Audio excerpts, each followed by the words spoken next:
The National Broadcasting Company presents The Big Show, the first half hour sponsored by the Reynolds Metals Company and starring the glamorous, unpredictable Tallulah Bankhead.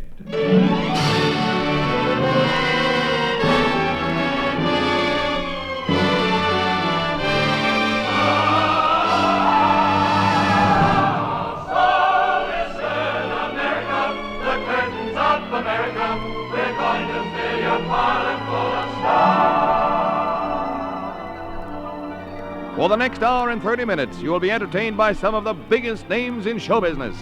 Such bright stars as Morton Downey, Jerry Lester, Jackie Miles, Ken Murray, Ann Sheridan, Sophie Tucker, June Valley, Meredith Wilson. And my name, darlings, is Tallulah Bankhead.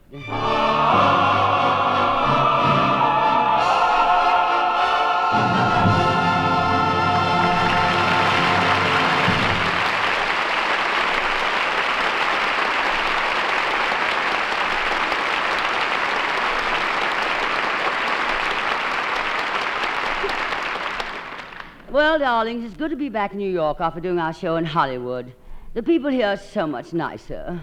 Out there, you find so many phonies. Of course, there are a lot of phonies here, too, but I don't know. Here, they're such real phonies. And besides, it was so hectic out in Hollywood. Time slipped by so quickly, I can't remember where the days went. I'm also having trouble remembering a couple of the nights. That's why I'm happy to be back. Everything's so much more comfortable and easy. I can take my time.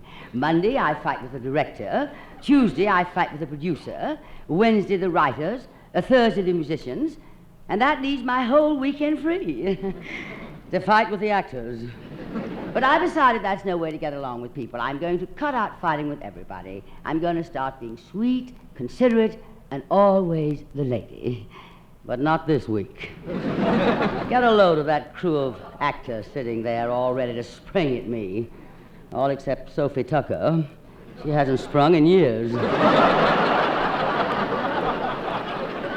They're all separated in little cliques of two, and I'm sure they're talking about me. Now, there are Ken Murray and Jerry Lester with their shaggy little heads together whispering about me. a bag. Jerry, I know a bag when I see one. But, Ken, this bag is full of beans. That's why I call it a bean bag. And from this you make a living? Oh, if I could only hear what they're saying about me. You're kidding, Jer. Not 89. Yeah, 89 beans in each bag. Now, if you want to be a member of the Bean Bag Club, just raise your right hand and I'll swear you in. My right hand? Yeah. Okay. Now, which one is my right hand? Oh, yes, the one I sign autographs with. Okay, it's up. No, Ken Murray, you may not leave the room till the show is over. And then there's Ann Sheridan in a huddle with the backfield Sophie Tucker. I wonder what Ann just said to her. Look at the way she's eyeing me up and down. 180 pounds. 180 pounds? Go away. It's more than that. No, Tallulah told me herself. She bought the dress in England and paid 180 pounds for it. The material alone cost $25 a yard. That's not so much. Well, how much did the material in the dress you're wearing cost, Sophie? $50 a mile. I don't know how Sophie has kept that figure all these years. Well, I guess it's because nobody else wants it. Then those singers, Morton Downey and June Valley. I can't understand why they insist on having singers on the program when they have me. And if I know Downey, that's what he's whispering to June Valley. He knows I can sing any song either one of them can sing. Flat. It's real flat. That's what I've heard. Of course, I've never been to Ireland. Oh, it's flat. The whole countryside is flat. Well, maybe I'll still be able to sing this week. After all, they're both sopranos. And then there's Jackie Miles sitting over there all by himself with his two little heads together. I know they're talking about me. Idiot. I'm just an idiot. Why am I afraid to ask her to go out with me? What could you do to me? Bite my head off? So I'll still have the other one left? But there's one consolation. This week and every week, our darling sponsor, the Reynolds Metals Company, never talk about me. They'd much rather talk about Reynolds Aluminum. They've been talking about it for years. That's right, Miss Bankhead. Because it was just after Armistice Day in 1919 that the company now known as Reynolds Metals began. Previously, the company's founder had helped to develop waterproof packaging for the supplies of our troops in World War I, a development that led to today's bright display of products packaged in Reynolds aluminum foil on the shelves of your neighborhood store. In World War II, Reynolds foil packaging played a far greater role, keeping rations fresh and medical supplies pure in tropic heat as in Arctic cold. And today, the military uses of foil grow as rapidly as the need for aluminum in planes, tank parts, pontoon bridges, bazooka barrels. That's why there's only a limited supply of your favorite Reynolds wrap, the original and genuine, the pure aluminum foil of 1,001 kitchen miracles. But there's more aluminum on the way from Reynolds, one of America's great producers of aluminum.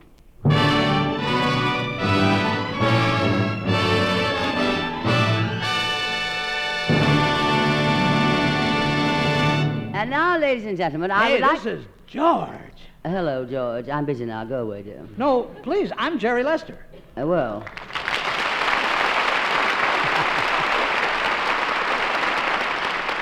Have you made up your mind, darling? Are you Jerry Lester or George? No, look, you don't seem to get the idea. I'm Jerry, but I'm George. Darling, you've been in television too long. You're suffering from double image. Who is George? No, you mean what is George? See, I'll explain it to you. This is television talk. If something's good, we say it's George. If something's bad, we say it's Tom. Do you understand? Not completely. Well, which part don't you understand? All of it. Okay, you get a 60. I can't pass you. No more football practice for you. Well, I'm trying to understand. Explain the game, darling. All righty. Are you listening? You have 20 years? Yeah. Okay. Now, here we go. Please, no coaching now. If something's good, it's George. If something's bad, it's Tom. I'll give you an example. If A can do a piece of work in 3 days... No, that's the wrong example. I don't know the answer to that myself. Let's try it this way. Say, for instance, say a man runs for president of the United States 2 times and doesn't make it. That's Tom. I see. And if he makes it, that's George. No, that's Harry.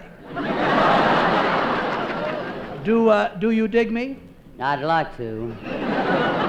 Well, I'll explain it again. But let's don't talk about a man who wants to run for president. Oh, that's Ike. Just a minute, Buster. No, that's Lester. Jerry Lester, star of television. Well? That's all. You may remember me from the early days of television. Last year. Oh, of course. A Broadway open mouth. Hey, that's a gasser. What's a gasser? A gasser? A gasser is a diddlebach. You know, a blue. The opposite of a greet. Greet? Yeah, that's television talk. Don't you understand television talk? I don't even understand television. Oh, you'd be George on television. Yes, you would. Have you ever taken a screen test? I did. I look just like a screen. Well, what's the matter? Haven't you got a television set at home? Yeah. Well, what have you got against it? A small bar.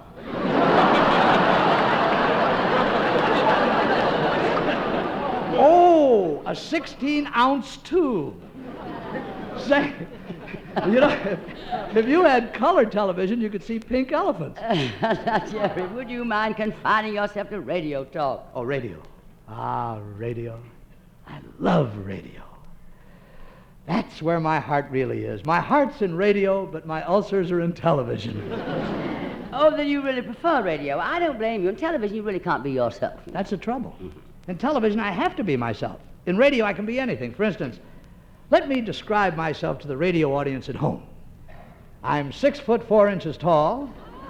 I have a shock of wavy blonde hair. My complexion is peaches and cream. Here, taste it. Good. Good. That's what Jerry Lester is. Good. You see, with a little imagination in radio, you can be anyone you want to be. No cameras. Let me show you. Ladies and gentlemen, the glamorous and unpredictable Jimmy Cagney. Listen here, you guys. Or I can be Edward G. Robinson. Listen here, you guys. Or I can be Tallulah Bankhead. Listen here, you darlings. Listen here, Buster. See? Even you can be Edward G. Robinson. I don't want to be anyone but Tallulah Bankhead, but myself. I am always Tallulah Bankhead. Oh, don't be bitter. But you're wrong about radio, Jerry. You can't do anything you want. Now, for months, I've been wanting to be a singer on this program. But these radio microphones are against me. Now, listen to this. When I try to sing, it comes out like this.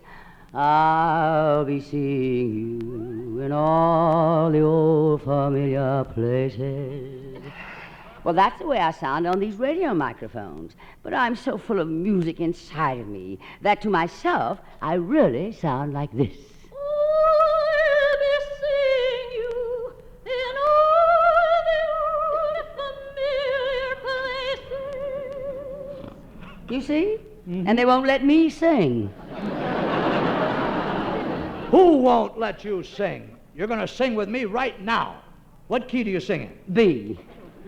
B it is. Listen here, you guys. Tallulah's going to sing, see? No, darling, B. Oh, okay. Tallulah's going to sing in B, see? Here we go. Because of you. Now, you stick with me, Tallulah, because the orchestra's got a head start because they know the song. You know what I mean? Because of you, there's a song in my heart. Because of you, my romance had its start. Because of you, the sun will shine. The moon and stars will say you're mine. Forever and never to part. I only live for your love and your kiss. It's paradise to be near you like this. Because of you, my life is now worthwhile and I can smile. Because of you.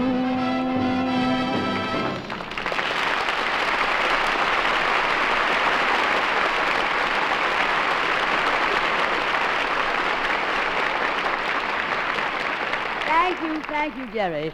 We sang quite a song there, didn't you? And now the Big Show is going to present a newcomer to show business. Just a few short years ago, this young lady was a bobby soxer, organizing fan clubs for Perry Como.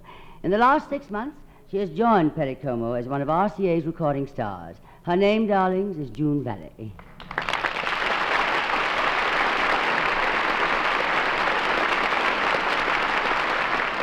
June, I'm surprised that a Victor recording star is so very young and so very pretty. And you're very, very poised. Thank you, Miss Bankhead. That's the greatest compliment I've ever had, because it comes from the greatest lady in the theater. And you're very smart. Now, what a success story you have. You've just signed a contract to make RCA Victor Records, and only 6 months ago, you were a bookmaker. That's a bookkeeper. Oh, sorry, darling. That's a horse of a different color, isn't it? How old are you, darling? 21. Just a couple of years younger than you, Miss Bankhead. Now, there's a girl after my own heart. Are you studying hard, darling? You've got to attend strictly to business if you want to become a big star. Oh, I'm working hard, but I could never become a big a star as you, Miss Bankhead. Oh, now that is a girl after my own heart. What is your ambition, June? Well, I hope that someday I could go on radio and be a mistress of ceremonies and have a lot of guest stars and entertain people for an hour and a half. Now, there's a girl after my own job. Before you get any ideas, darling, just remember you were brought on this show as a singer, so why don't you let us hear a song? Ladies and gentlemen, RCA's newest and brightest young star, June Valley, singing Now, Now, Now. Meredith, will you accompany the young lady, if you please?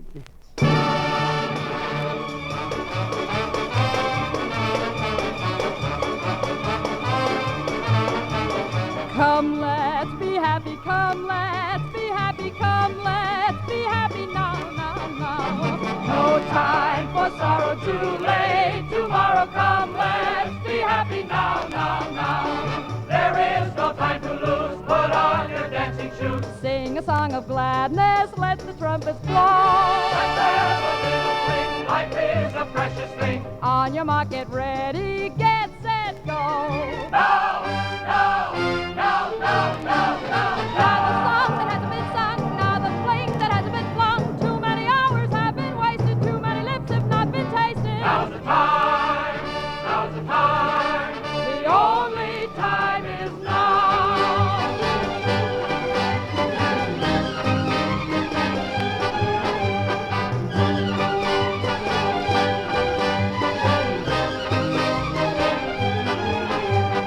There is no time to lose. Put on your dancing shoes.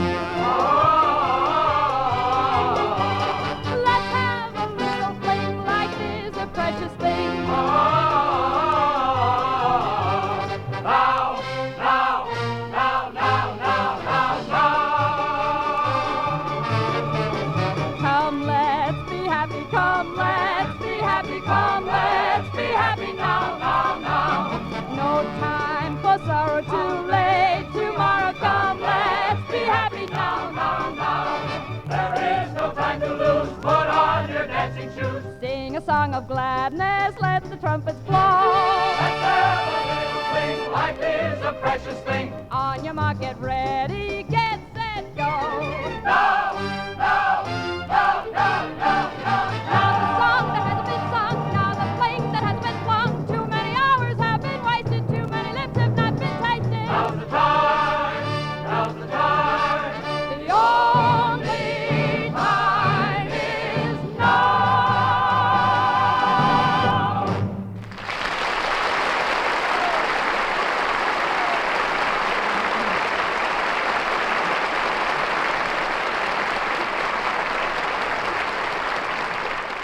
Very exciting, June Valley. Good luck, and try to stay as sweet as you are, darling. Also, try to stay 21. But here's our sponsor about a subject that's much older. Well, Miss Bankhead, aluminum is about 65 years old, counting from its first commercial production. But really, the age of aluminum began when Reynolds brought competition into the industry in 1941. Reynolds was then the leading manufacturer of aluminum foil. But only one company in the United States had been making the metal itself. And the war clouds were gathering fast. More aluminum was urgently needed. So Reynolds built its own plants and had them operating before Pearl Harbor, adding 50% to the nation's aluminum supply. Reynolds produced almost 1 billion pounds of aluminum during World War II, enough for tens of thousands of heavy bombers. Since then, as Reynolds grew, competition has steadily increased production and kept the price low. Aluminum is the only basic metal that costs less today than before World War II. As the industry meets today's vast military demands and forges ahead toward ample civilian supply, remember, it was Reynolds who made the aluminum industry competitive.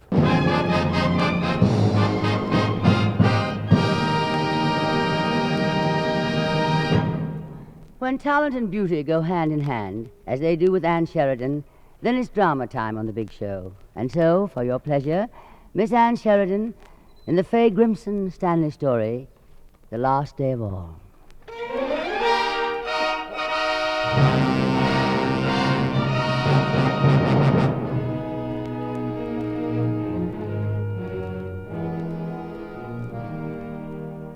I, Sarah, take thee, Albert, for my lawful wedded husband, to love and to cherish, in sickness and in health, until death do us part. Until death do us part. I meant that. I meant every word of it.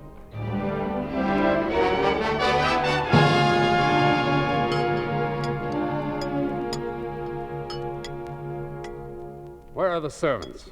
There's a fiesta in town, Al. I gave them the day off. Why? So you could play the devoted wife? Don't excite yourself, Al, please. You know what the doctor said. One more attack of asthma like that last one, your heart won't stand it. You can't resist being a martyr, can you, Sarah? I wanted to be alone with you. Well, perhaps it's just as well. Especially today. You know what today is, don't you? Yes, Al, I know. I gave you a month. The month is up. A whole month. After 10 years of marriage, you gave me a month. That was very noble of you. It's as noble as I intend to be. What's the answer? The answer is no. You won't go to Reno. I won't divorce you, Al. What are you looking for, Sarah? More money? A better settlement? Oh, how dare you say that to me? That's all you've ever been after? That's not true. I've been your wife, your nurse. Nurse, yes. Yes, I guess you have been. Well, I'm tired of your supercilious concern, tired of being treated like a child. I suppose Margaret Langley will treat you better? Oh. So you know about that. Yes. You're going to marry her, aren't you, Al? As soon as I'm free of you. You're not going to be free of me. You won't divorce me? Never. Then I'll divorce you. You can't. You have no grounds. I'll manufacture them. I'll fight you, Al. You fool. I'm too big to fight in court. My lawyers will tear you to bits. I don't care. You don't care. Well, don't underestimate me, Sarah. I get my way no matter what it costs. You've had 10 years to know that. I love you, Al. Doesn't that mean anything to you? I said this was our last day together, Sarah. The last day of all. You'll leave this house after dinner tonight.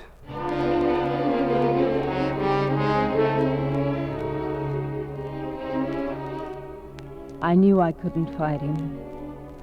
I walked through the house, seeing things for the last time.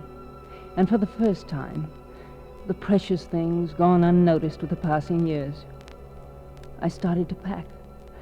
The possessions of a wife who was no longer a wife. I found our marriage certificate and remembered, until death do us part. For an hour I sat staring at the coat, the beautiful fur coat he'd never seen me wear, and I remembered what the doctor said. He's allergic to fur. Keep it away from him. The slightest exposure could bring on an asthmatic spasm that might be fatal.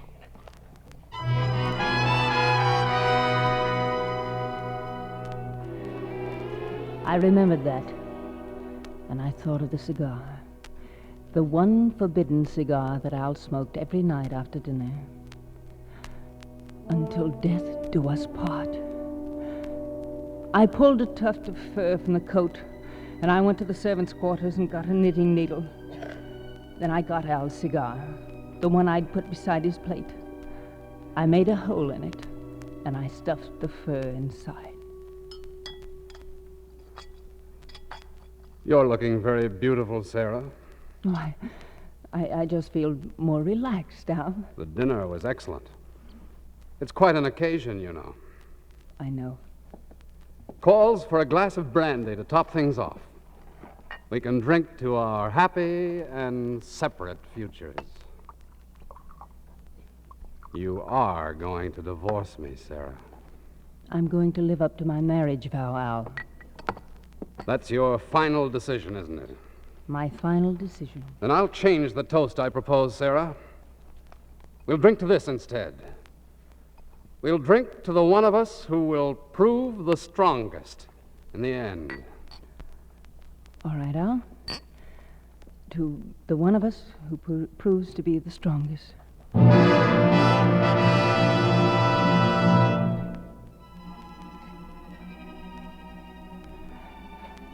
Even as I put the glass down, I knew he was smiling at me.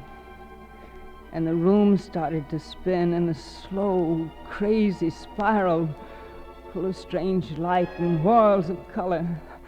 I tried to move, but I couldn't. I told you I'd have my way, Sarah. Al, what have you done? I've poisoned you, my dear. How long? Not long. A few painless minutes. Just long enough for me to enjoy my cigar.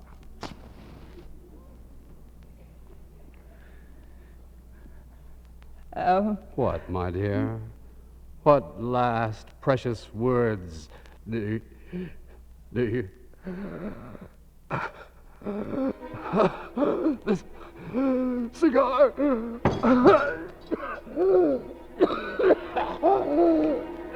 Death to us part now.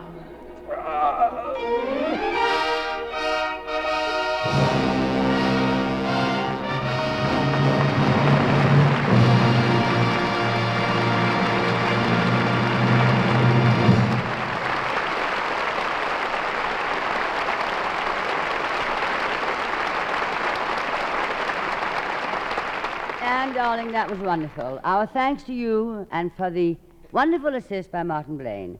I want to have a chat with you, Annie, but first, the Reynolds Metals Company has an Armistice Day message. Back in 1939, when the armistice between World War I and II was ending, it was Reynolds who foresaw the urgent role aluminum would play, not only in aircraft made mostly of aluminum, but in a host of other uses. Some of these have been mentioned: bazooka barrels, pontoon bridges, vital parts of tanks and trucks, and the broad field of military foil packaging in which Reynolds pioneered. But the list grows still more swiftly today, with supersonic speed in the air and high mobility on the ground. At sea, too, more and more developments feature rust-proof aluminum, including aluminum PT boats. And again, the Reynolds Metals Company has stood out as the leader in urging more aluminum production, while Reynolds' own expansion proceeds full-time, full speed. Reynolds, pioneers of progress through aluminum.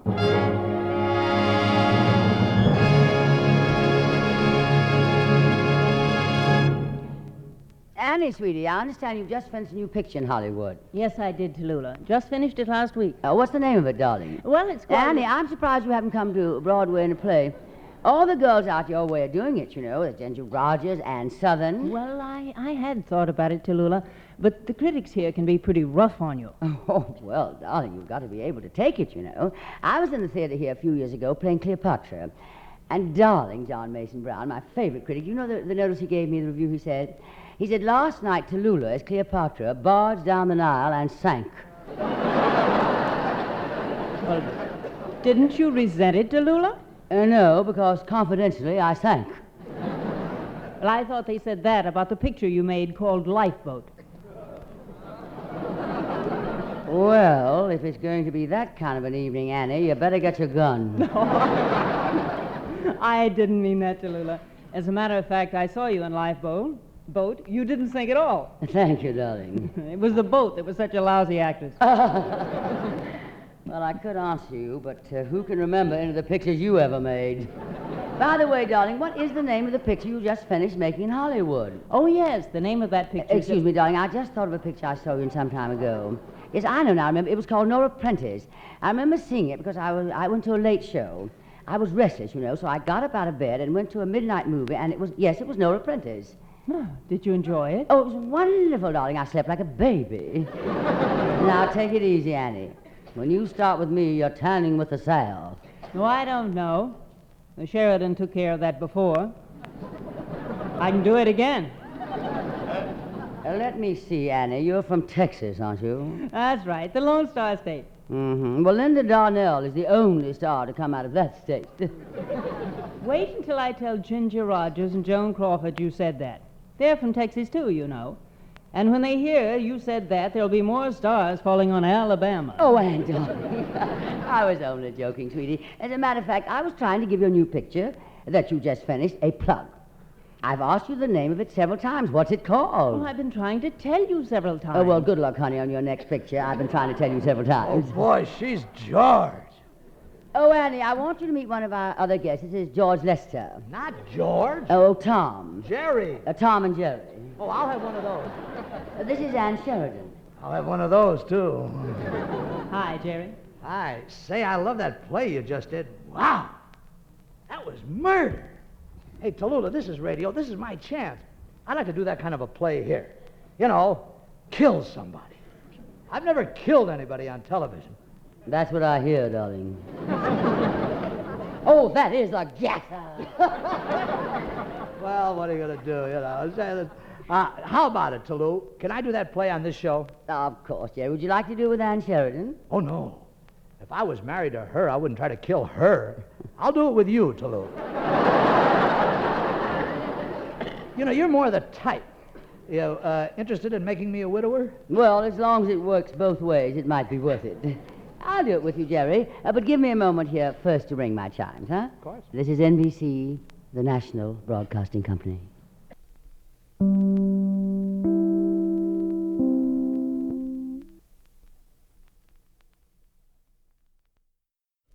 It's The Big Show, Act Two. And here is Tallulah Bankhead. All right, Jerry, you want to be a dramatic actor? Now, here's your chance to do your version of the dramatic sketch Ann Sheridan just did. Oh, George. And not George. Meredith. Some mood music, if you please, my darling.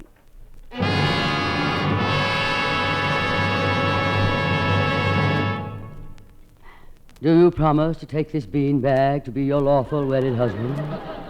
I did. And for 10 long years, my life has been...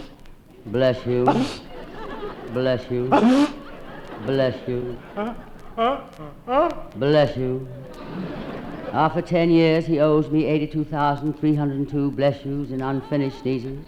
And now, after 10 years, he wants to divorce me. Fat chance.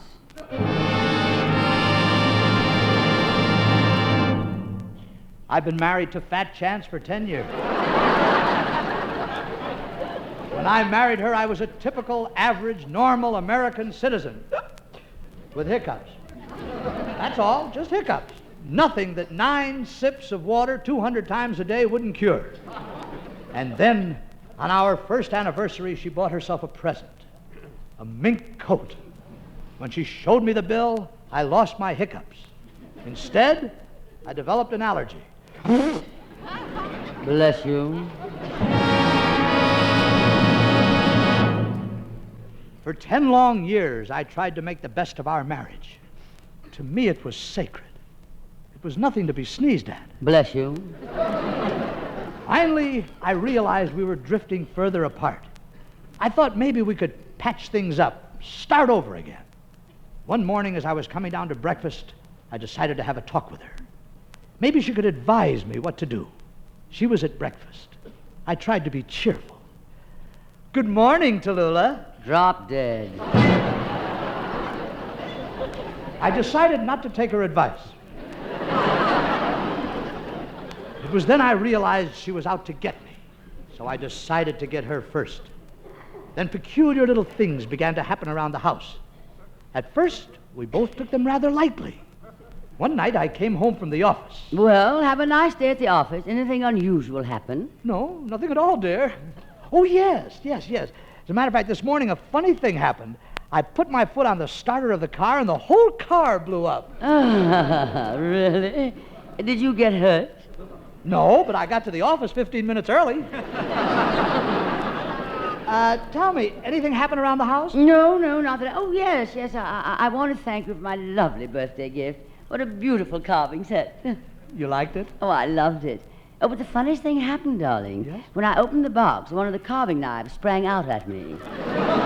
Oh, great heavens. Did it hurt you? Oh, no, darling, it's nothing really. Just this hole in my chest. Well, I'm delighted that you like my gift. Oh, I adore it. I'd rather have that than even a mink coat. Bless you. Bless you. Bless you.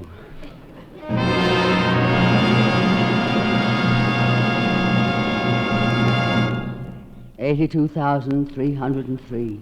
I couldn't stand it anymore. I decided it was time for drastic action. The next morning, I went to my furriers. Good morning. May I help you? Yes, I'd like to see a mink coat. Mink, of course. Now, what size? Something that will fit a long cigar.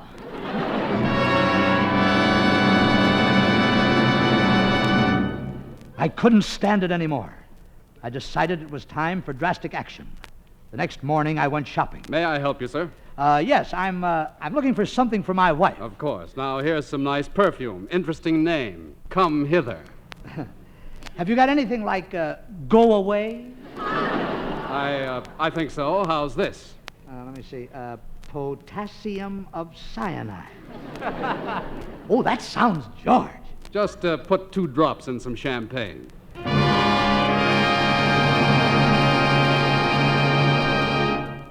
Champagne. That would be trouble, because Tallulah doesn't drink. That night at dinner,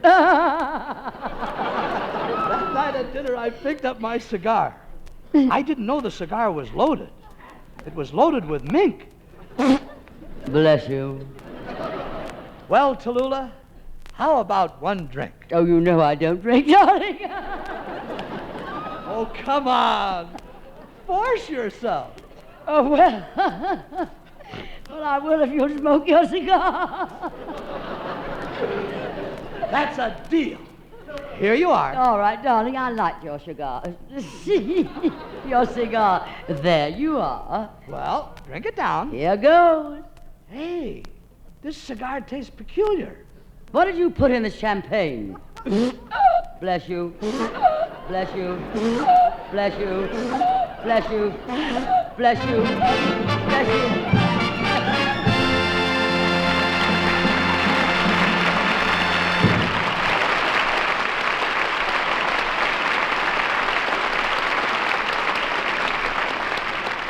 Thank you, Jerry Lester. That was fun, darling. Someday you and I must do a play on the road. And why don't you start hitting it now? And now, my darlings, it's a real pleasure to present... Oh, just a minute. What's going on back there? It's just me, Tallulah. I set the alarm clock so I wouldn't sleep past my turn. Well, it's your turn now, Ken Murray.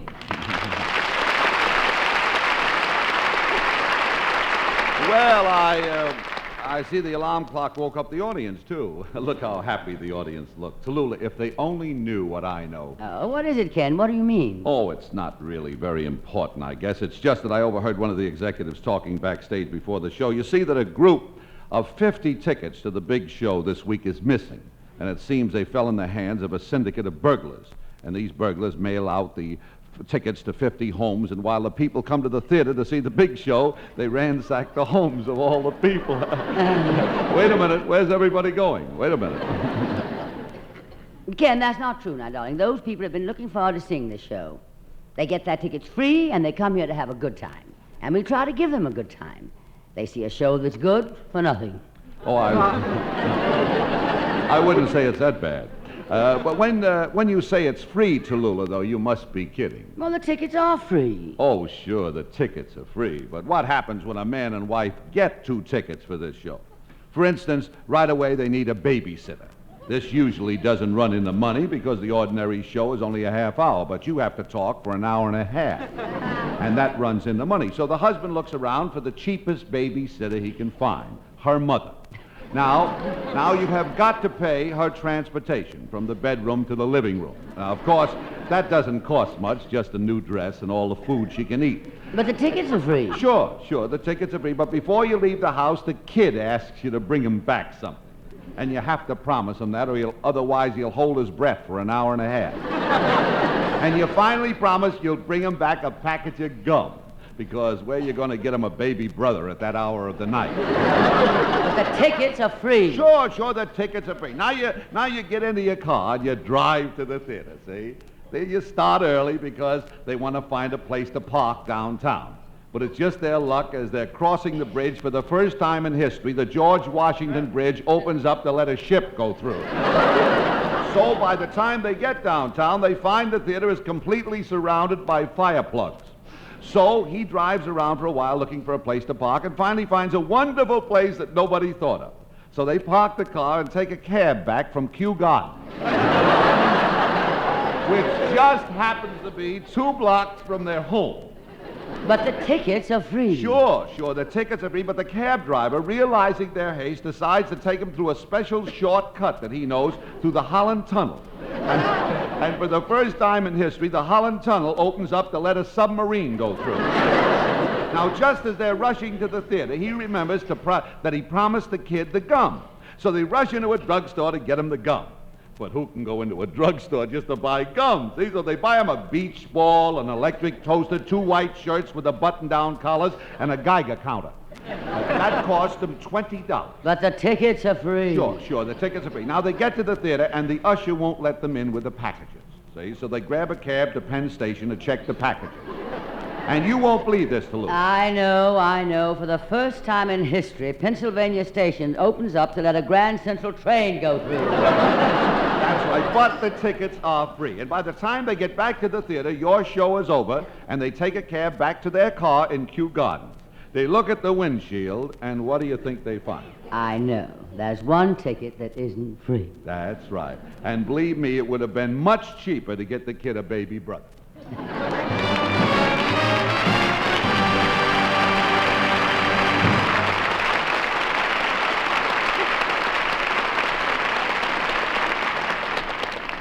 Thank you very much, Ken. I never thought of it that way. But if all these people went through that much trouble to get in here, well, the least I can do is see that they get their money's worth. Oh, that sounds like a cue for me to come in. I didn't mean you, Morton Downey. Oh.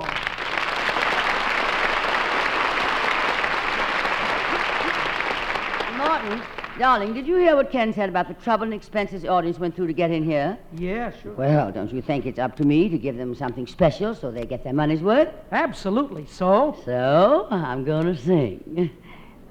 Wait a minute. Where's everybody going? I'll get them back, Tallulah. I'll get them back. Leave it to me. Now, folks, that isn't nice. You've been entertained up until now, so will it hurt you to take a minute out to listen to her sing? Okay, Tallulah, start your song. I'll keep order. Thank you, darling. You go to my head, and you linger like a haunting refrain. Oh, that lady in the third row. No cheating. Hands away from the ears now. That's it, lady. Take it like a man. And I find you spinning round in my brain like the bubbles from a glass of champagne. That boy in the balcony. No. The bow and arrow. Down, boy, down. Oh, to my head like a sip of sparkling burgundy brew. Keep moving, Tallulah. Don't make yourself a target.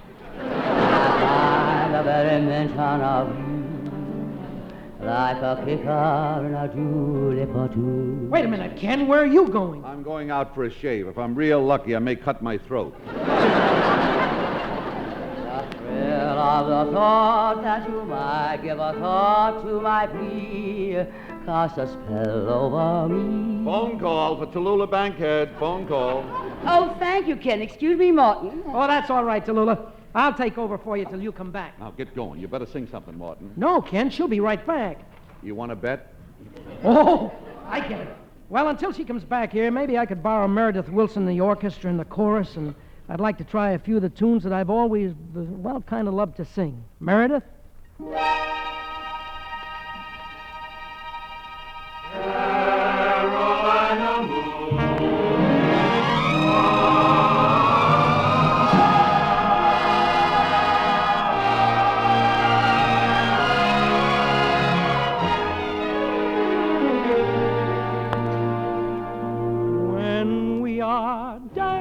And you're dangerously near me, I get ideas. I want to hold you so much closer than I dare to. I want to scold you 'cause I care more than I care to. And when you touch me and there's fire in every finger, I get ideas. And after we have kissed goodnight and still you linger, I kind of think you get ideas too. Your eyes are always saying the things you're never saying. I only hope they're saying that you could love me too. For that's the whole idea. It's true, the lovely idea that I've fallen in love. I've fallen in love. For sweetheart, if you should stray a million miles away, I'll always be in love with you. And though you find more bliss in someone else's kiss. I'll always be in love with you. I can't do any more. I've tried so hard to please, but let me thank you for such tender memories. I wish you happiness, but as for me, sweetheart, I guess I'll always be in love with you. More than you know, yes, more than you know, girl of my heart, I love you so. Lately I find you're on my mind more than you know. Whether you're right, whether you're wrong, girl of my heart, I'll string along. I need you so, more than you'll ever know. Loving you the way that I do, there's nothing I can do about it. Loving may be all you can give, but darling, I can't live without it. Oh, how I cry, oh, how I cry, if you got tired and said goodbye, more than I'd show, more than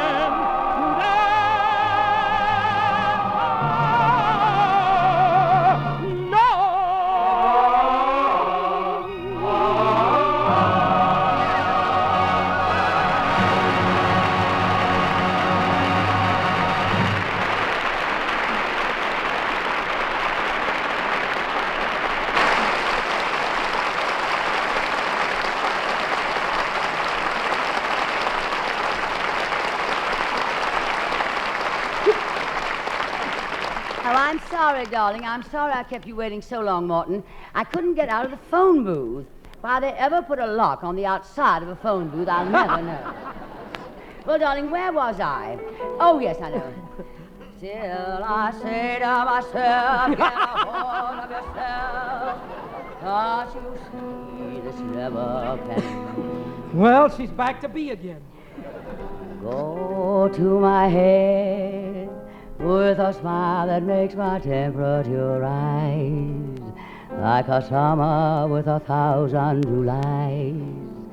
You intoxicate my soul with your eyes. Though I'm certain that this heart of mine hasn't a ghost of a chance in this crazy romance. Go to my head, you go to my head. Tallulah, Tallulah.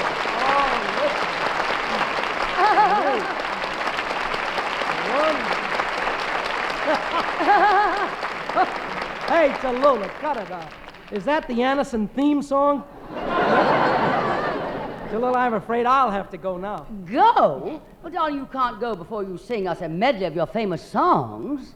Oh, Tallulah, I could never follow your singing. Oh, isn't he sweet? Well, I guess you're probably right. Some other time, Morton. Any time at all, Tallulah. So long now. So long, darling. I don't blame him. After all, he is a soprano. Oh, Miss Bankhead. Yes, Meredith Wilson?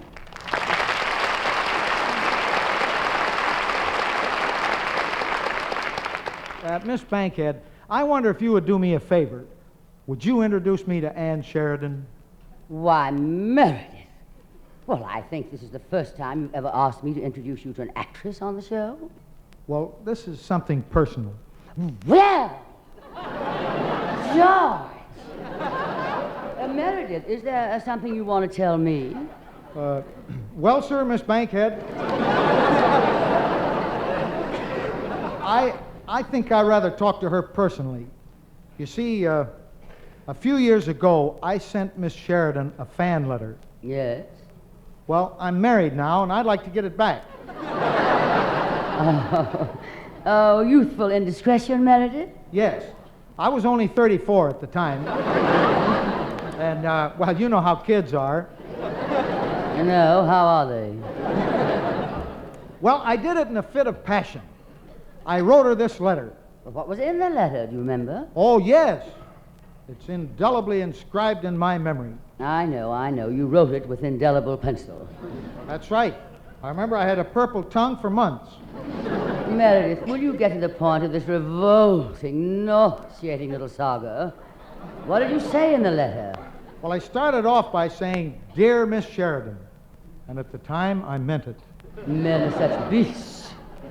Dear Miss Sheridan, then what?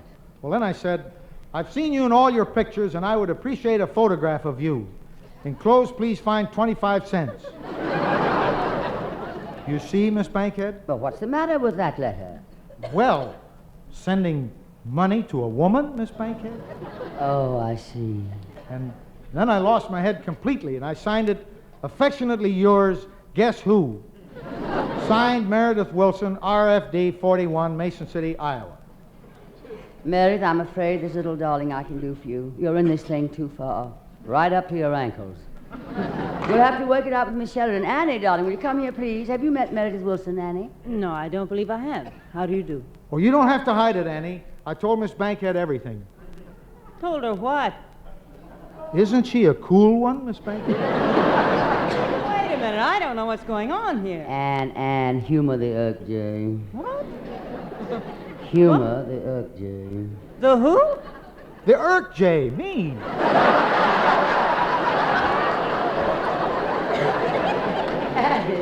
Meredith wrote you a fan letter, darling, a fan letter he wrote you a few years ago. That was before he met his wife. And he wants it back now. He wants a fan letter back that he sent me years ago? No. I'll never return that letter. It's mine. Mine, you hear? The only link I have with a beautiful past. And now that I see you before me, Meredith, I've found the missing link. Return that letter? Ah, ha, ha! I shall never return that letter. It's mine to treasure and to hold and to keep and to hold and to have and to hold and to have. Nora Prentice rides again.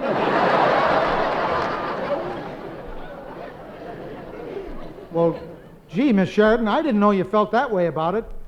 You can keep the letter. Oh, thank you, Meredith. But there's just one thing. Miss Sheridan, could you give me back the quarter? Well, Meredith, now that your marriage has been saved, how about celebrating with a selection by the orchestra, huh? How about a song appropriate to the occasion? Ladies and gentlemen, Meredith Wilson, the Big Show Orchestra and Chorus, now play the lovely ballad from The King and I, Hello, Young Lovers.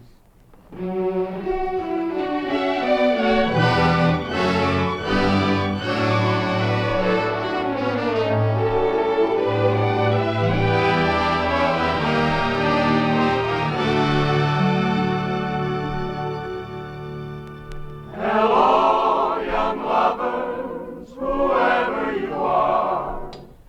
I hope your troubles are few. All my good wishes go with you tonight. I've been in love like you. Don't cry, young lovers, whatever you do. Don't cry because I'm alone. All of my memories are happy tonight. I've had a love of my own. I've had a love of my own like yours. I've had a love of my own.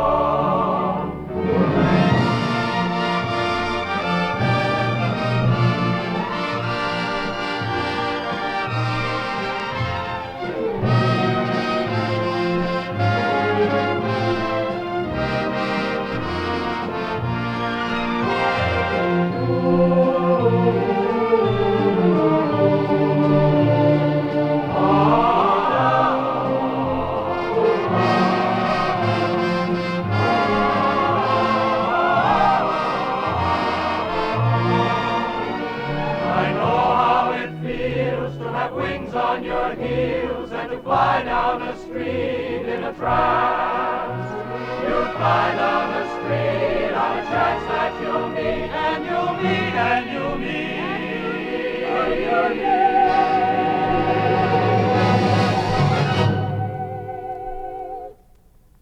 Not really by chance.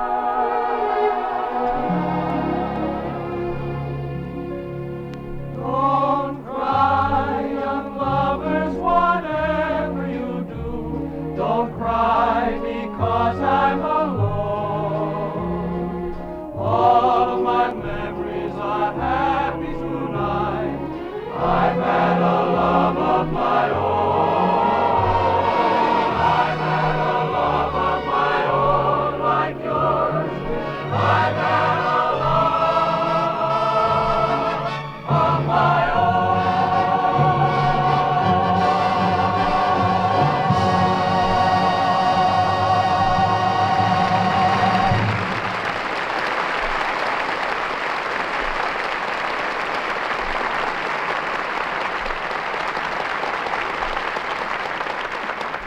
Divine Meredith, as usual.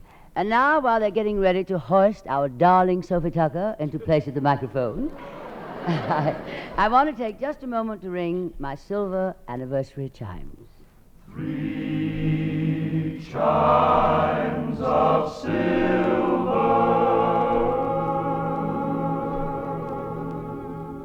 This is NBC, the National Broadcasting Company.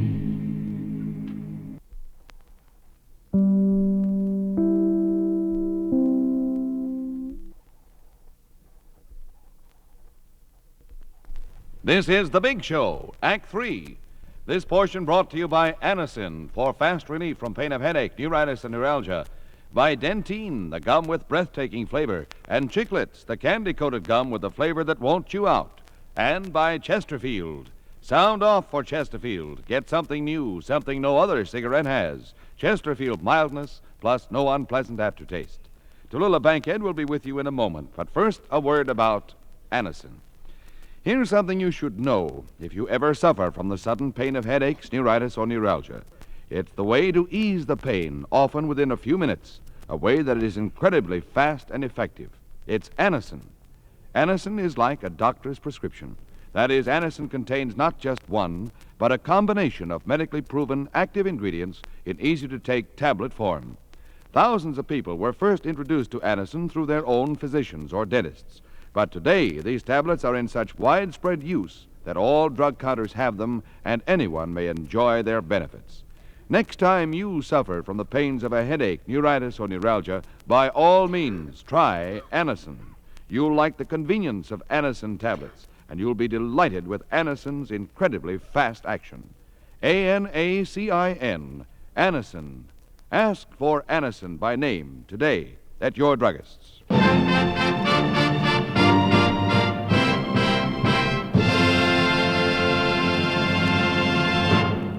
And here again is Tallulah Bankhead. Now, darlings, we're about to present a great star who has gone as far as anyone can go in show business.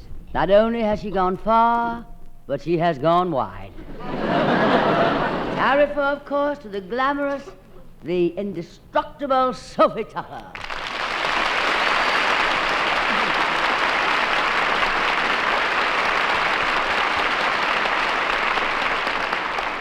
Hello, Sophie. Hello, kids. Oh, darling, that's the sweetest thing anybody ever said to me on the show. Why? What do they say about you on the show, dear? Well, to listen to them talk, I was with George Washington when he crossed the Delaware. Well, send them to me, kid. I can tell them you weren't there. Oh, now, Soph, you don't go back that far. You weren't there. Are you kidding? Why do you think Washington was standing up in the boat? He gave a seat to a lady. Oh, now, Soph, you're exaggerating. That was back in 1775. That would make you about 50 years old. Easy, especially the way you figure it, Tallulah. But, Sophie, doesn't it embarrass you to go around telling people you're 50 years old? I used to when I was a kid of 50. Now that I'm a grown woman, I don't care. Look, Toulouse, when somebody asks me how old I am, I say 125. If they take it as a joke, all right. If they don't, I tell them it's my weight. Why don't you try that, Toulouse? Why don't I try that, Sure. oh, darling? Who's going to believe I weigh 35 pounds? Listen, kid, listen. Oh, Soap, I must have you on this show every month. Okay, baby, okay. Could you make it every week? Sophie, I'm amazed every time I see you. You always look so radiant. Your hair is always so elegant, and your clothes are so dramatic. The fur, the jewelry. You see this fur wrap? Uh-huh. A man sent it to me. Oh? What'd you have to do for it, darling? Send him the money. I feel great. I feel great. I have my work. I can make a buck. So what if the guys in the convertibles don't whistle at me anymore? I can still depend on the boys in the trucks. Oh,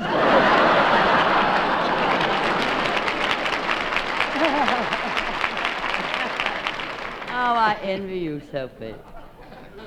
You envy me? Well, that's a laugh. Look at this big, quiet theater you've got to work in. You've never gotten up on a nightclub floor at 2 o'clock in the morning with everybody feeling pretty high? Oh, haven't I, darling? But you weren't paid for it. I paid for it the next morning. But this isn't like the places I work, Toulouse. Here a man can bring his own wife and won't start any talk. Toulouse, you have no idea how lucky you are to play in the same theater every week. I have to play in every town in America. Well, Sophie, I played one-night stands. You play one show a week. I play 2 shows a night and an extra show on Saturday. But for years in the theater, Sophie, I played a performance every night in a matinee, Wednesday and Saturday. Well, for a gal in her 60s, I really get around. Well, for a gal in her... Okay, Sophie, you win. Sophie, this is what we've all been waiting for, truly. A musical panorama of your illustrious years in show business. Ladies and gentlemen, you often hear Master of Ceremonies introduce a star as the one and only. But here is the original one and only. The last of the Red Hot Mamas, Miss Sophie Tucker. With Ted Shapiro at the piano, Meredith, if you please.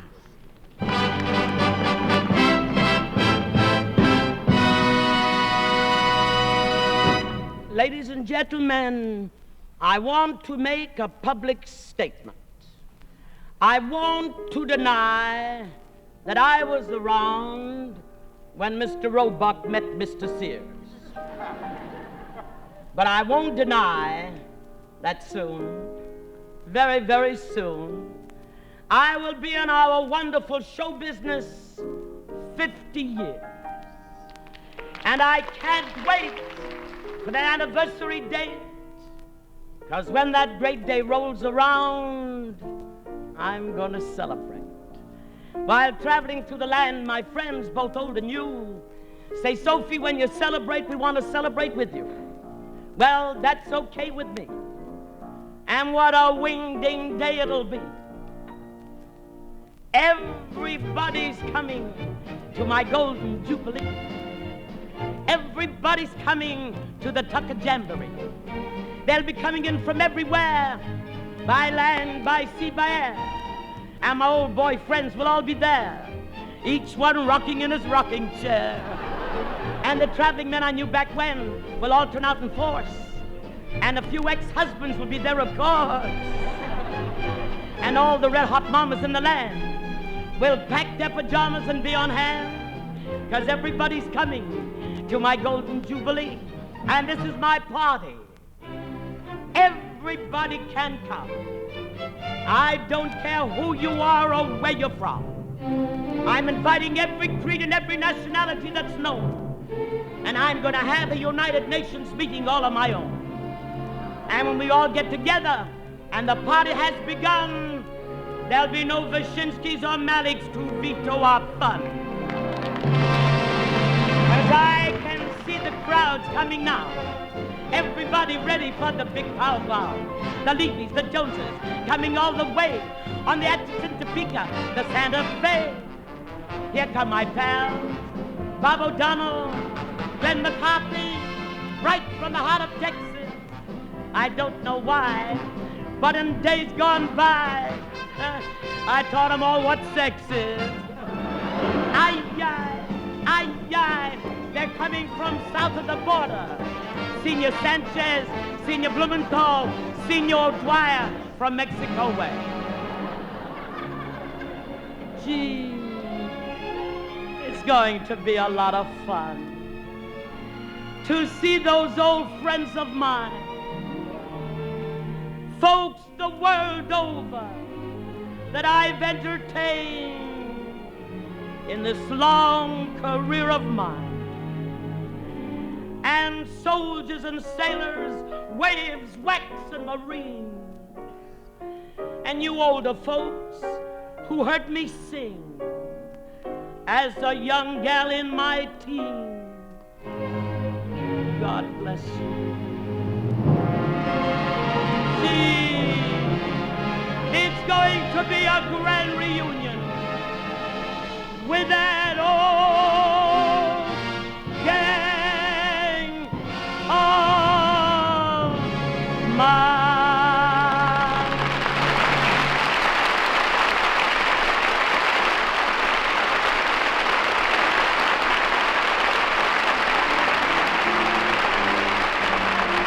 Here come the boys from Broadway, great guys from a great old town. Walter Winchell, Jack Late, Leo Lindy, Jack Dempsey, Irving Berlin, that whole Broadway crowd. Some of them are missing. William Morris, Jimmy Walker, Damon Runyon, Ben Burney, Al Jolson, Fanny Bryce. They've gone to answer their call up there, or they would be at my anniversary, my happiness to share. But let me tell you more about my Golden Jubilee. Let me tell you some of the folks who are going to celebrate with me. And for some intangible reason, Harry Richmond will be there singing, "Give me the road, the wide-winding highway. Show me the road, the unbeaten byway, and I'll travel along, singing a vagabond song."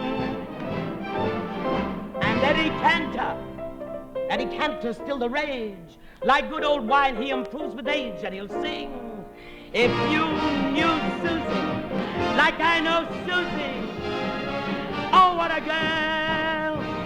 And Ted Lewis, with his clarinet, asking us, how happy can we get? For when my baby smiles at me, I sigh, I cry. It's just a bit of heaven when my baby smiles at me. Yes, sir. Is everybody happy? And we're bound to see the Don Juan from Hollywood, USA, Jimmy Durante and Poison, who will say, "Umbriado, ha-cha-cha." Everybody wants to get in the act.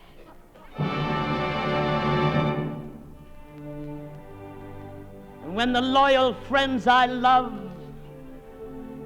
all drink a toast to me, and we'll get together to sing my favorite song at my Golden Jubilee. Some of these days you'll miss me, honey. Some of these days you'll be so lonely. You'll miss my hugging. You're gonna miss my kissing. You're gonna miss me, honey, when I am far away. Said it feels so lonely for you only, 'cause you know, honey, you've had your way. When you leave me, you know it's gonna grieve me. Gonna miss your big fat mama, your mama, some of these days.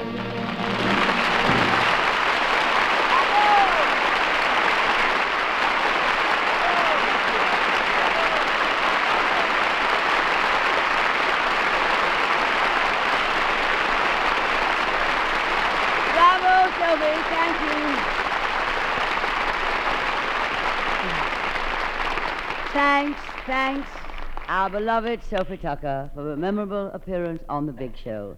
And now, darlings, here's something of interest to you.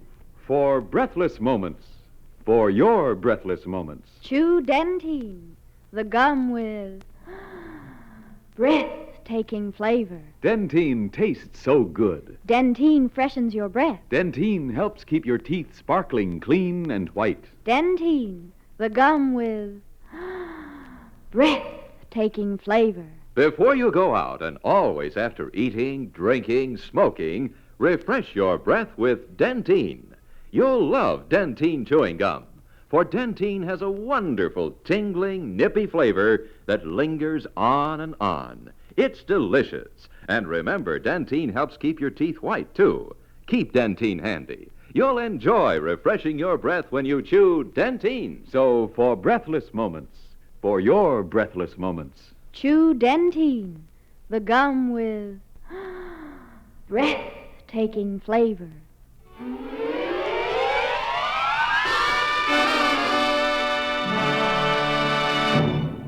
Now, darlings, as an extra added attraction, a young man who made such a hit on our show last year returns with some pungent observations on the American scene. A fella with a little voice and a big talent, Jackie Miles.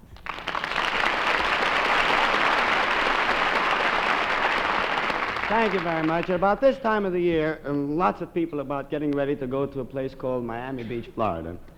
I don't know how many of you, ladies and gentlemen, listening or here in the audience have ever spent the winter season in Miami Beach, and if you haven't, thank God.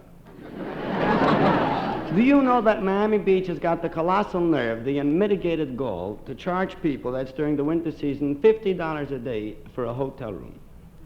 That's $50 a day just for the hotel room.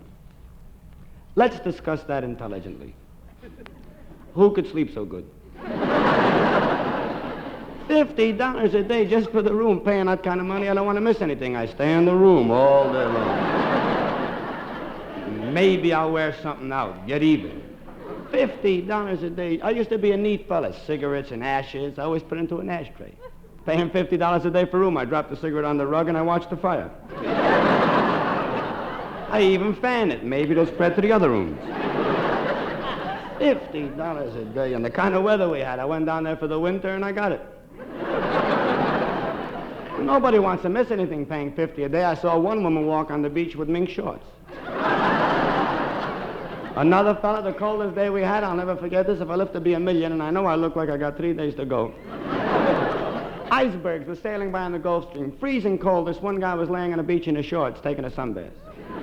Freezing, he was laying. And so I yelled to him, I said, do you expect to get tan in this weather? He said, purple, I'm getting.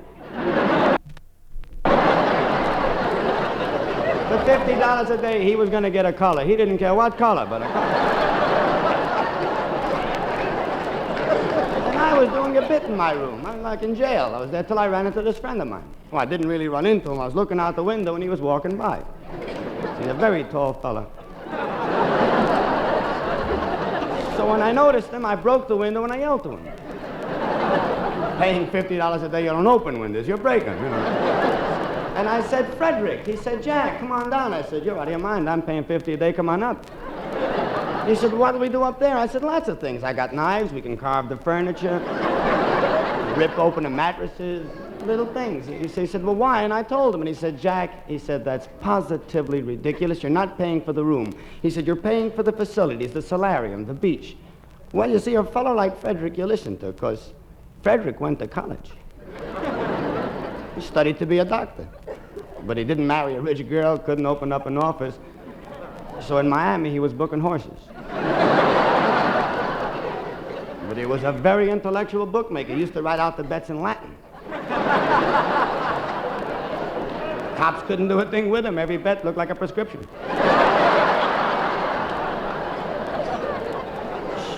So I listened to him. The next day, I went up to the solarium. I lay down on a slab. A slob came up to me.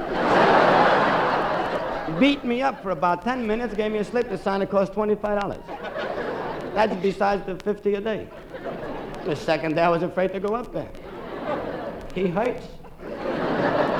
Second day, I went down to the beach. I saw a fellow walking around. I knew he was working there because he wasn't playing cards. So I said, could I have a beach chair? He said, yes. He gave me another slip to sign $18. Third day, I was afraid to sit down any place. And you have to be careful walking, too. You never know when you're going to step into where it costs. Like once by accident, is the truth, I slipped and I fell into the swimming pool. I can't swim. So I started to drown. You know, a fellow jumped after me underwater with another slip, $9. And if you don't sign, you don't come up. Well, I don't mean to really knock it. Miami is beautiful. The weather is gorgeous, and well, I love to play golf, and so it's wonderful. I don't know if you play golf. I saw a funny thing happen at the golf course down there. This fellow walked out, and you could tell by looking at him, he was playing golf for the first time, and the manager of the course, trying to be very polite, said, you're playing golf for the first time, sir? He said, may I suggest an instructor? This guy looked back, and he said, I don't need no instructors. I'm the kind of fellow who worked myself up from the bottom to the top. Nobody ever told me what to do, and nobody's going to tell me what to do. I don't need no instructors. I brought my own clubs, 52 clubs. Said, if you want to do anything for me, just give me a caddy, huh? That's all. The manager said, yes, sir, I'm sorry. I didn't mean to intrude. And he got this fellow a caddy, a nice boy, 13 years old, sandy-haired kid, freckled face, blue eyes, turned-up nose. It's got nothing to do with the joke. I like the description. And this poor kid picked up a bag with 52 clubs. The fellow put a ball down on the caddy, very politely said to him, your driver, sir? The fellow said, kid, nobody tells me what to do. I worked myself up from the bottom to the top. Nobody told me what to do, never told me what to do. Give me my putter. Well, the caddy gave him the putter. This fellow took the putter with a grip like you never saw before, held it like this, swung at the ball. Believe it or not, he hit it perfectly. It sailed 397 yards and landed 2 inches away from the cup. They walked up to the green, and the caddy in amazement said, what a wonderful shot, sir. Gee, that's amazing. You can use your putter again if you like. The fellow said, kid, nobody tells me what to do. I worked myself up from the bottom to the top. Nobody told me what. Now give me my driver. Well, the poor caddy gave him the driver. This fellow weighed over 200 pounds, took the driver. He wound up with it. Swung at the ball with everything he had on him. He missed the ball completely, but the wind forced the ball into the cup. Well, by this time, the caddy was afraid to say or do anything. He stood there silent and motionless for about 10 minutes when finally the gentleman looked at him and said, my boy, I didn't mean to holler at you. And I don't mind admitting sometimes I'll take advice. He said, tell me, kid, what club do I use to get that ball out of the hole?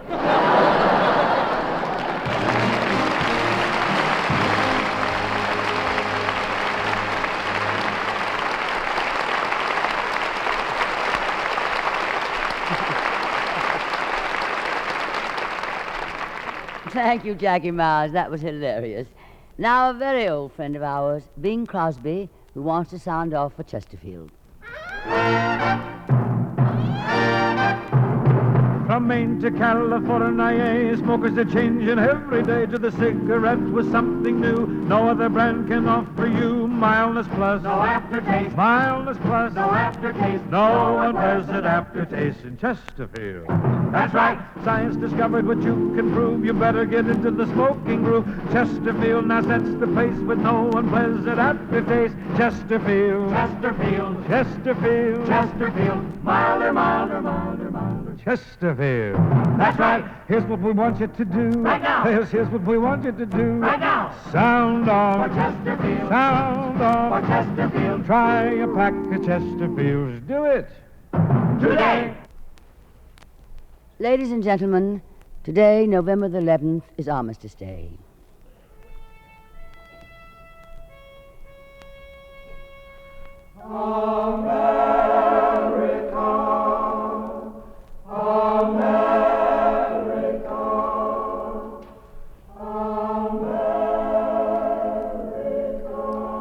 Armistice Day is a solemn rather than a festive holiday. It is a day when the mind and the heart pay a full measure of tribute to the men who have fought through 2 world wars in their struggle for honor, peace, and the dignity of man. It was important that they fought and died because the things they fought and died for were more precious to them than life itself. What are these precious things? The soldier himself knows best. Private First Class John J. McCormick knew, and the world came to know, through a letter written from a Korean foxhole to his 2 small daughters in Pennsylvania. The letter arrived 3 days after the War Department reported that Private First Class McCormick had been killed in action. This is what he wrote.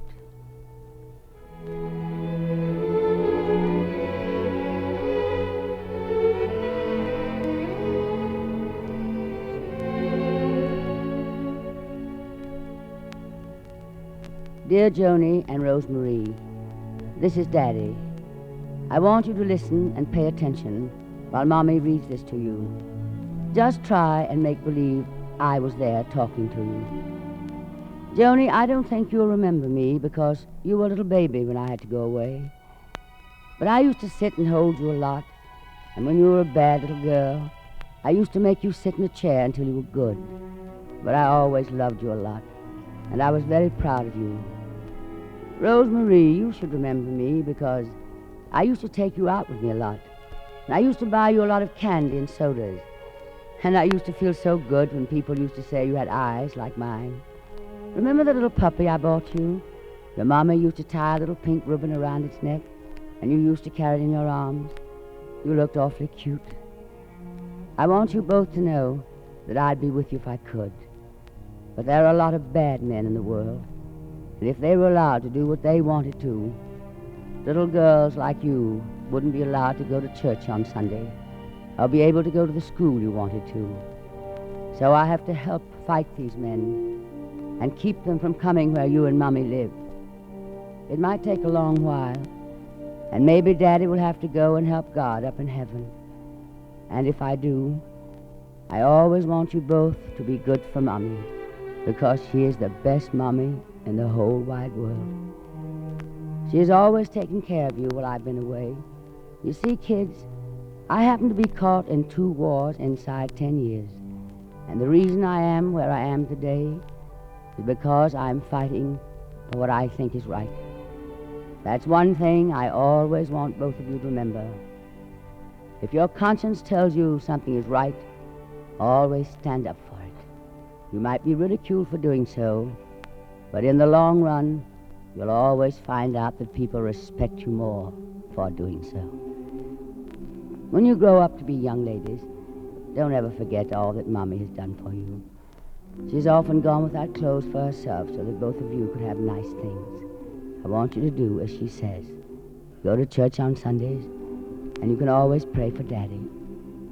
So remember, kids, when you grow up, save this letter in case I'm not there to talk to you. And try to remember all I'm saying was for your good and because I love you and Mommy so much.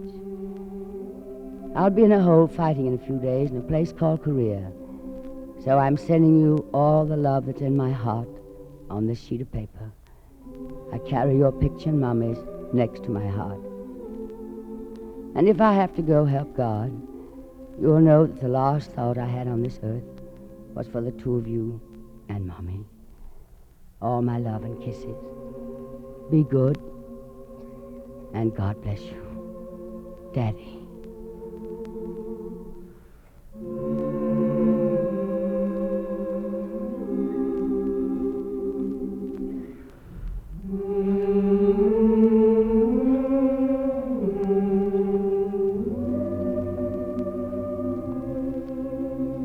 To the memory of Private First Class John J. McCormick, and to all our fighting men everywhere, we at home pledge our love, devotion, and gratitude.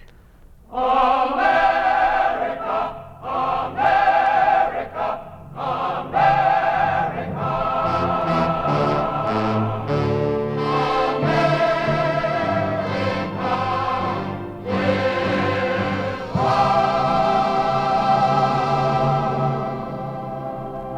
Well, darlings, that's our show for tonight. Next week, we'll be back with Fred Allen, Shirley Booth, Yul Brynner, Molly Goldberg, Portland Hoffer, Jack Pearl, Maxine Sullivan, and others.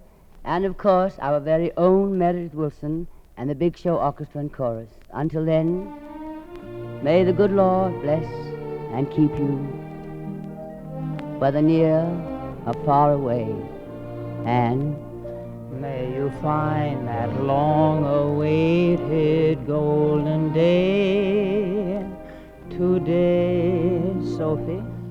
May your troubles all be small ones, and your fortune 10 times 10, Ken. May the good Lord bless and keep you till we meet again, Jackie. May you walk with sunlight shining and a bluebird in every tree. June. May there be a silver lining back of every cloud you see. Meredith? Fill your dreams with sweet tomorrows. Never mind what might have been. Jerry? May the good Lord bless and keep you till we meet again. Mort? May you long recall each rainbow, then you'll soon forget the rain. May the warm and tender memories be the ones that will remain. Fill your dreams with sweet tomorrows. Never mind what might have been. May the good Lord bless and keep you until we meet again. May the good Lord bless and keep you till we meet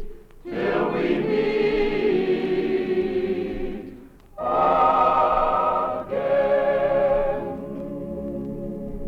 Good night, darlings.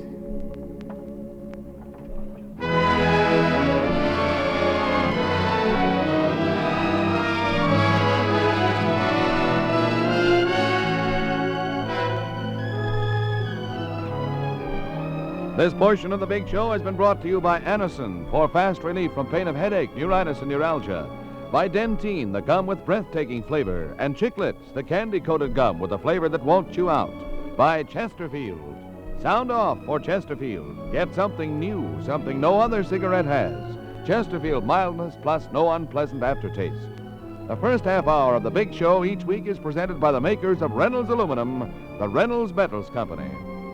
Ann Sheridan will soon be seen in Steel Town, a Universal International production.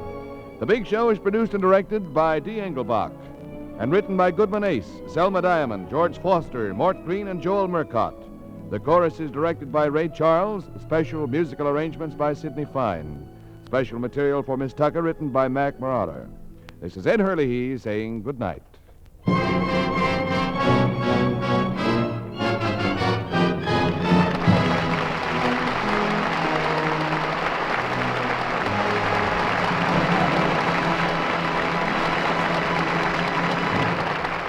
Hear Phil Harris and Alice Faye next on NBC.